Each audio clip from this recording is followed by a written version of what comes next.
मेरा नाम अज़हर है और मैं एक एजुकेशनल इंस्टीट्यूट है उसको हेड करता हूँ। बेसिकली हमारे घर में तो डेफिनेटली बहुत सारे एसीज़ हैं, मगर एट द सेम टाइम जो एसीज़ चलते हैं वो हमारे हैं 3 से 4 एसी हैं और उसमें एलईडी लाइट्स हैं, दूसरी लाइट्स भी हैं, मगर ज़्यादातर जो है ना हम एसी कंजम्पशन हमारी होती है। तो आपको पता है बिल्स जो हैं वो एसी की कंजम्पशन की वजह से ही सबसे ज़्यादा आते हैं। तो बेसिक नीड हमारी थी, ख़ास तौर पे जो हमारी समर में नीड्स बढ़ती हैं ना, उसकी वजह से हमारे बिल्स जो हैं वो 50+ चले जाते थे। तो उसको मद्देनज़र रखते हुए हमने फिर इस चीज़ को देखा कि हम इसको किस तरीके से कम कर सकते हैं। तो वो डेफ़िनेटली हमारे पास एक सोल्यूशन सोलर सोल्यूशन ही था। इससे हमें यानी कि हम तो एक तो अपनी रिडक्शन कर ही सकते हैं, और दूसरा ये था कि हम बेसिकली इससे अर्न भी कर रहे हैं। सबसे इम्पॉर्टेंट चीज़ ये थी कि 25 ईयर्स की जो है इनकी सोलर जो पैनल्स हैं उनकी वारंटी है, और 5 ईयर्स की जो है इनकी इन्वर्टर जो हो ग्रो वाट का इन्वर्टर है उसकी वारंटी है, और 2 ईयर्स की जो है सर्विसेज जो है वो फ्री हैं। और आई डोंट थिंक सो कि इससे बेटर जो है सोल्यूशन आपके पास हो, और इससे बेहतरीन जिसको कहते हैं कि आप एनर्जी वो जो है वो प्रोड्यूस कर सके। अच्छा, इसमें ऐसा है कि बेसिकली हम डिफरेंट वेंडर्स के साथ बात में करते थे, तो वो बेसिकली हमें फोर्स करते थे कि आप बैटरीज के साथ जो है ना वो सोल्यूशन लें, ठीक है। उसकी कॉस्ट बहुत ऊपर चली जाती है। और दूसरा ये था कि जितनी मर्ज़ी आप अच्छी एफिशिएंट बैटरीज लगा भी लें, लिथियम आयन बैटरीज जो जिस तरह के भी वो करते थे वो लगा भी लें, मगर वो प्रॉब्लम ये था कि वो बैकअप तो थोड़े देर के लिए दे देती हैं, मगर वो आपकी कॉस्ट जो है ना वो बहुत ऊपर चली जाती है, और उसको हर 2-3 साल बाद 4 साल बाद आपको उसको रिप्लेस करना पड़ता है। 5-6 लाख का खर्चा है वो भी। तो ये डेफिनेटली ये एडिशनल कॉस्ट थी। मगर जब हम ई-क्यूब के पास गए हैं तो बेसिकली उन्होंने कहा जी, एक तो ये है कि टू बी वेरी ऑनेस्ट कि आपकी आफ्टर 2 ईयर्स तकरीबन लोड शेडिंग जो है वो ख़त्म हो जानी है, तो इसकी आपको कॉस्ट लेने का फ़ायदा ही नहीं है। अच्छा, इसमें 2 चीज़ें हैं कि एक इंपोर्ट है और एक्सपोर्ट है। तो बेसिकली वापडा से जो आप लेते हैं वो इंपोर्ट है, और जो सोलर आपका बिजली बना के जो है वो वापडा को देता है वो एक्सपोर्ट है। तो इनका डिफरेंस जो है वो बेसिकली आपका बिल है।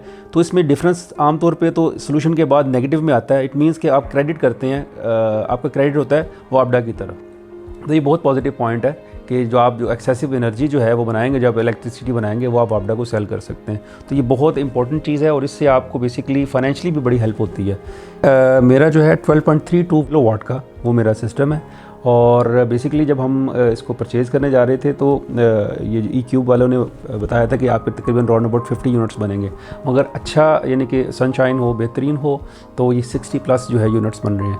और मंथली जो है हमारा बेसिकली 40 समथिंग जो है ना, आपका 40 एटलीस्ट 40 जो है 40,000 रुपीज़ जो है ना वो हमारी बचत है। तो इसमें ये बैंक्स जो हैं ये फाइनेंस कर रहे हैं, तो अच्छे रेट्स पे फाइनेंस कर रहे हैं। तो बेसिकली मेरा जहाँ तक ख्याल है कि इन फ्यूचर जो है जितनी हमारी इलेक्ट्रिसिटी की कॉस्ट बढ़ती जा रही है एज नेपरा की तरफ से, तो आपको तो हर रोज़ाना जो है ना कोई धचका ही लगता है कि एकदम से ये इतने यूनिट बढ़ गए, इतनी कॉस्ट बढ़ गई पर यूनिट।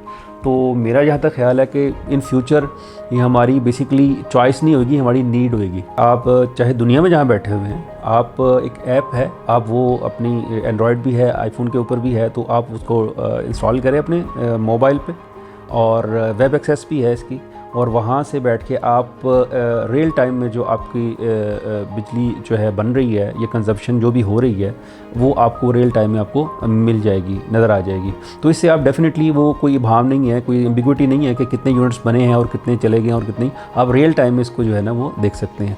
तो ये बड़ा इंपॉर्टेंट चीज़ है कि आपके पास एक सोल्यूशन है जो मोबाइल के ऊपर अवेलेबल है, सिंगल यानी कि टच सिस्टम के साथ आप हर चीज़ को मॉनिटर कर रहे हैं। और इम्पॉर्टेंट चीज़ ये है कि कार्बन डाइऑक्साइड नहीं प्रोड्यूस होती, जो आमतौर पे इस चीज़ से होती है। जो हमने IPPs वगैरह लगाए हुए हैं, तो उसमें डेफिनेटली इनकी ऐप के ऊपर ख़ास तौर पे वो जो इनकरेज करने के लिए कि ख़ास तौर पे वो बताया जाता है कि किलोग्राम जो है वो कोल नहीं जला, क्योंकि आपने इतनी सोलर के थ्रू जो है ना इलेक्ट्रिसिटी पैदा की है। एज़ यू नो कि इन प्रेजेंट डेज जो है कोविड है, तो कुछ चीज़ें हैं जो डेफिनेटली वो फाइनेंशियली आपको थोड़ा सा प्रेशर है।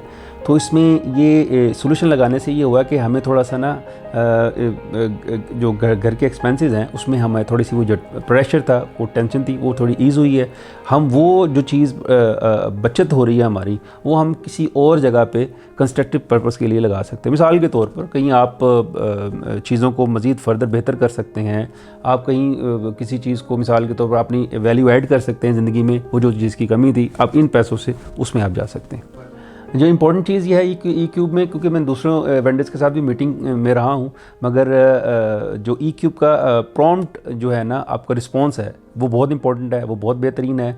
अगर पहली बात तो ये कि अभी तक कोई प्रॉब्लम आई नहीं है, अगर सपोज़ आई भी है तो आई सपोज़ कि ये विदिन मिनट्स जो है ना ये रिस्पॉन्स करते हैं और इस चीज़ को सॉर्ट आउट करते हैं। ये जो प्रोसीजरल काम होता है नेपरा के साथ आपकी हेडेक नहीं है उसमें, तो ये सारा खुद ही लेस्को और नेपरा के साथ खुद ही जो है ना ये डील करते हैं। तो आप बेसिकली जो एज ए कस्टमर जो है ना आपको इस चीज़ की टेंशन नहीं होती वहाँ पे क्या करना है क्या नहीं करना। इन प्रेजेंट डेज बहुत सारे जो है ना जो ये एनर्जी प्रोवाइडर्स जो हैं, सोलर एनर्जी प्रोवाइडर्स जो हैं वो अवेलेबल हैं आपको, मगर जहाँ तक मैं ये समझता हूँ कि मेरी रिकमेंडेशन इनके लिए इसलिए हैं कि बेसिकली ये तो फेयर प्ले करते हैं, इनमें कोई हिडन चार्जेस नहीं होते, 2+2 वाली बात है इनमें।